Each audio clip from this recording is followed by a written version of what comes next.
Vous évoquiez la notion d'histoire du chocolat à Bordeaux.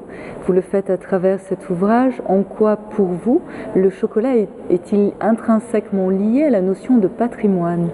Absolument, parce que d'abord, ce soir, là, nous sommes dans un lieu emblématique, le grand théâtre de Bordeaux, qui a été édifié par Victor Louis en 1780. Et 45 ans plus tard, les frères Veigne. Nous sommes encore, il ne faut pas l'oublier, sous le règne du roi des Français, Louis-Philippe, en 1825.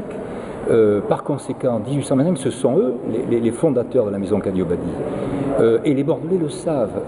Ils ont connu différentes générations qui se sont succédées. Aujourd'hui, Cadio-Badi fait partie des institutions bordelaises. Vous imaginez, presque 200 ans, 190 ans aujourd'hui.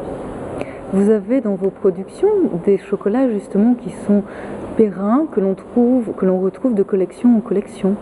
Oui, absolument. Alors, ce qui est important, bien évidemment, c'est de respecter, de garder les traditions. Il y a eu les recettes du siècle dernier que nous conservons, notamment au niveau des pralinés, ces vieux pralinés qu'on fait dans des vieux chaudrons. Et les clients le savent, nos Bordelais nous en parlent souvent. Et puis, vous savez, les nouveautés, parce qu'il ne faut pas oublier que les gens voyagent de plus en plus, notamment le troisième âge. Les gens vont sur différents continents. Et moi aussi, je voyage. Et je reviens avec des idées. Et on s'adapte, effectivement. Alors, vous trouverez chez nous des ganaches au thé, à la bergamote, ou une ganache au poivre de Chinchua. Une ganache oui, il y a